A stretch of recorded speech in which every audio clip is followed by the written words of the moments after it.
We are living in such a delicate time right now in human history.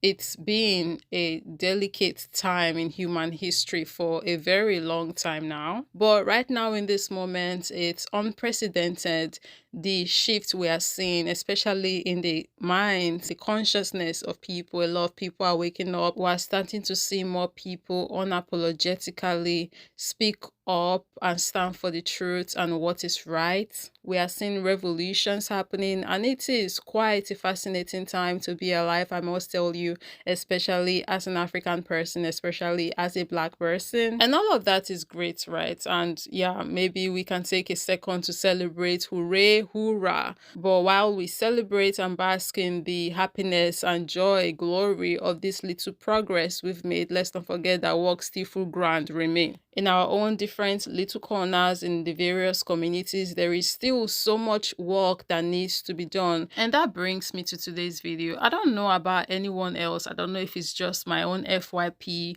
but I'm starting to see an influx of white people coming out and speaking up against whiteness, like on a scale that I have never seen before. Like this guy, for example, this video of his appeared on my FYP yesterday, and in this video he was talking about how the white race is a hate race. They did say we are in the age of Aquarius, did they not? Well, Aquarius is Aquarian. I'm just going to let the clip roll now and I'll meet you guys after.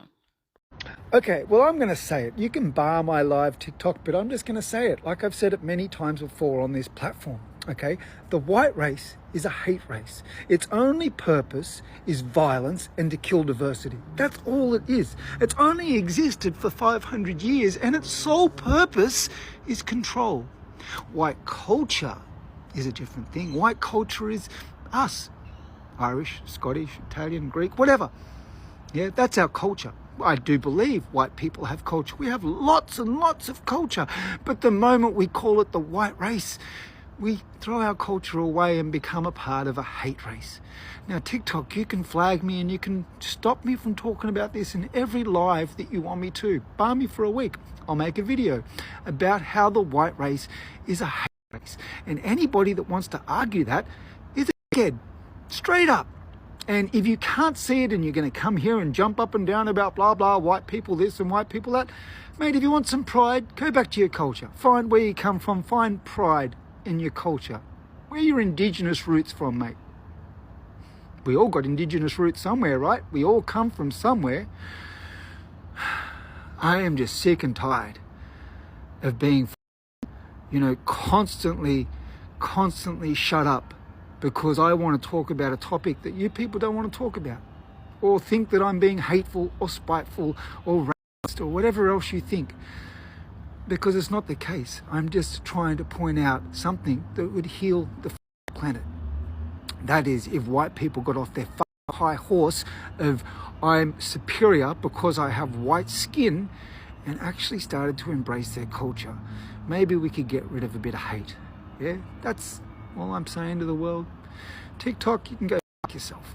This comment was so spot on. In response to this video, they said, "We don't have a race problem, we have a problem race." I've never heard it being put together like this before, but it's so well said, straight to the point. I don't think there's anything that he said that hasn't been said before or thought of before by black and or brown people, because we are the ones who have been at the receiving end of this hate. We are very familiar with this hate. We have been forced to get acquainted with it over and over again for 500 years now. And that brings me to the second video I want us to look at.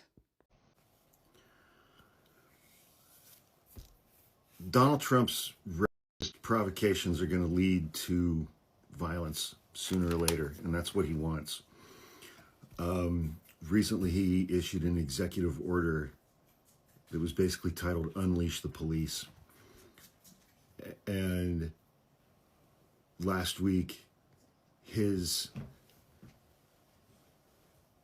Civil Rights Division in the Department of Justice, led by Harmeet Dillon, did a couple of things.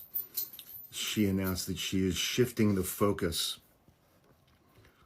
of the Civil Rights Division away from what its focus has been for the last 70 years that made it the crown jewel of the Department of Justice. She is shifting its focus away from discrimination against marginalized communities in the United States, including Black people and the LGBTQ community and women and the disabled, to focusing on discrimination against white Christians in the United States, religious discrimination, discrimination against religious people. And we all saw Donald Trump's treatment of the president, the Black president of South Africa in the Oval Office this week. I actually want to make a video on that situation because it's crazy. For those of you who saw that moment where Trump was with the president of South Africa and the picture he put up, which by the way was him misappropriating a picture from Congo. Those were people from Congo, Congolese people who had died in Congo, no thanks to the evil that's going on there, right? But then he took that image and then put it in media talking about how that's white people that were unalived in South Africa. That's crazy on so many different levels, using the pain, suffering, trauma, and unalivings of African people, Congolese people, to perpetuate this course of lies, this propaganda of them rate to deceased white South Africans talking about they getting G-sided in South Africa. What? That really pissed me off when I saw this image and got to learn about where exactly the image really came from. Like, no, got my blood boiling. But I'm going to make a separate video on that because we really need to talk about this, what happened here. Like, this is insane. Donald Trump is absolutely desperate to get Black Americans out in the streets protesting. There have been a lot of protests over the last 4 months. And every protest that I've gone to has pretty much been white people exclusively. And the police have just hung out on the outer edges, leaning up against buildings. The one protest that I read about where there were a significant number of arrests was in Philadelphia, and most of the people that were arrested were Black people, and the majority of those were Black women. A lot of those were older Black women. But Donald Trump wants racial violence in the streets in the United States. And he can't get that unless there are Black people, Black Americans protesting in the streets. He wants that, first of all, because he's incredibly racist and he hates Black people. And he really hates Black women, especially educated Black women. But he also wants to use it as a pretext for his martial law bullshit. And I absolutely love how Black people are not falling for it. Take a look at this comment. This brother by the name Kerry said, "Hey Hawk, you need to understand something about us. Maybe this is shocking to you, but we already knew what the play was. We are not falling for it. But what we will do is protect ourselves. And as you can see, the mega maniacs are out there trying to incite. But also what they are doing is giving us a reason to defend ourselves. That's it. But they are not pulling any BS where they should." And it seems he's also desperate to start this thing in South Africa as well, right? That's why he pulled up that picture and is pushing this propaganda. We've known for years that it's propaganda they've been pushing in South Africa over there, right? But somehow he bought into it. Not bought, he definitely knows it's a lie, but like, the conversation here, he's deliberately trying to incite Black people.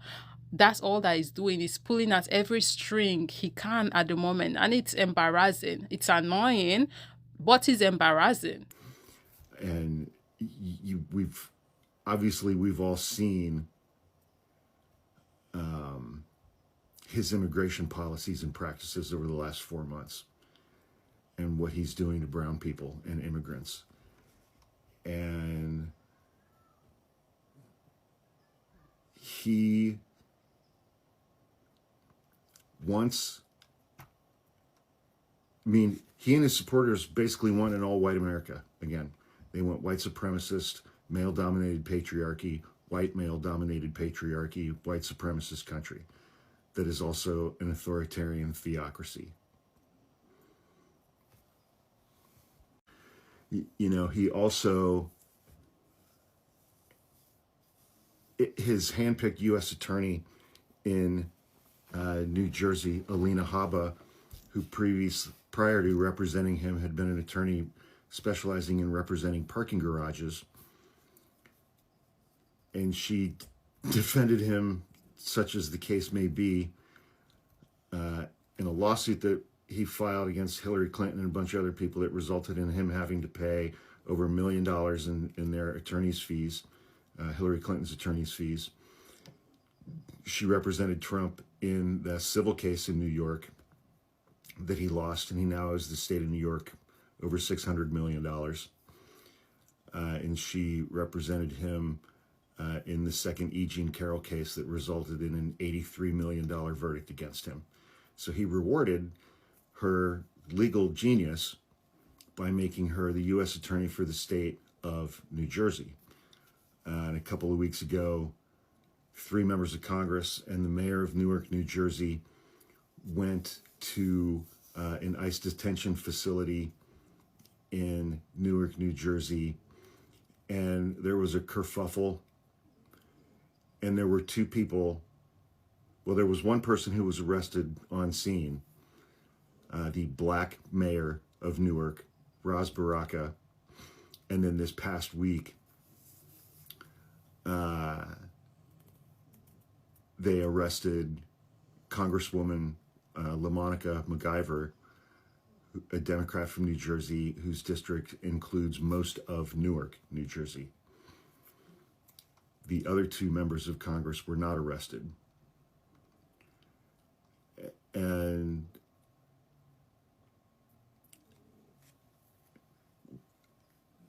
add in the 4 months of anti-DEI. This is an explicitly racist administration. And I'm sure that it is incredibly confusing to Donald Trump as to why Black Americans are not out in the streets in force as they were during the summer of 2020. And we saw all of the police violence that accompanied those protests because Black people were out in the streets. The last 4 months, the protests have been all white people, primarily. And Trump and local police forces do not meet those crowds with police violence. They just don't. And, it's incredibly important, I think, that people who look like me continue to show up to these protests consistently, day after day after day, over the next several months or years. Yeah, not only because it's much safer for you guys to be the ones out there on the streets protesting, but also because, you guys are the main reason why it is the way it is at the end of the day. If we want to keep it 100, you guys voted him in power. So, yeah, you guys did this. So, you guys should be the ones to correct it. But we can always just go back home and at the end of the day and retreat into our whiteness. I heard that phrase from a Black woman on this app. I can't remember who it was, or I would give her credit, but that just stuck with me. We can retreat into whiteness. That's always our top designation category.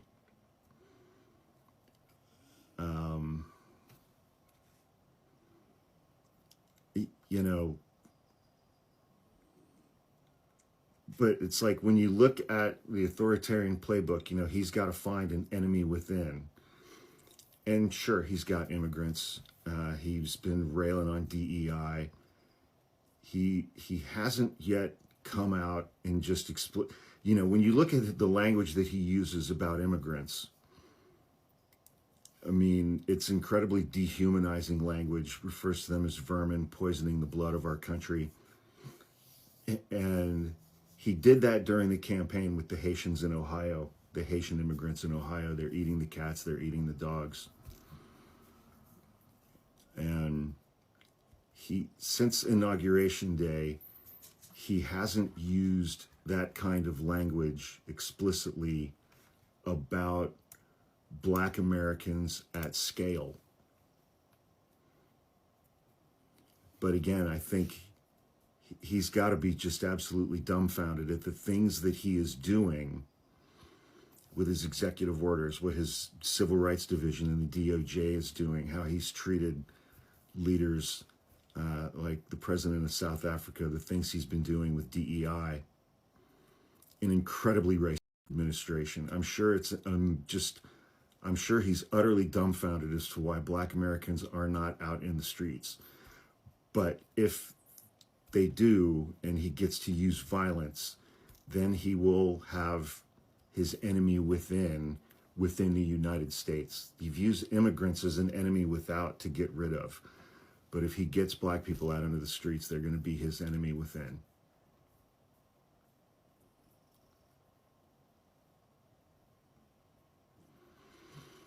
He's desperate for it.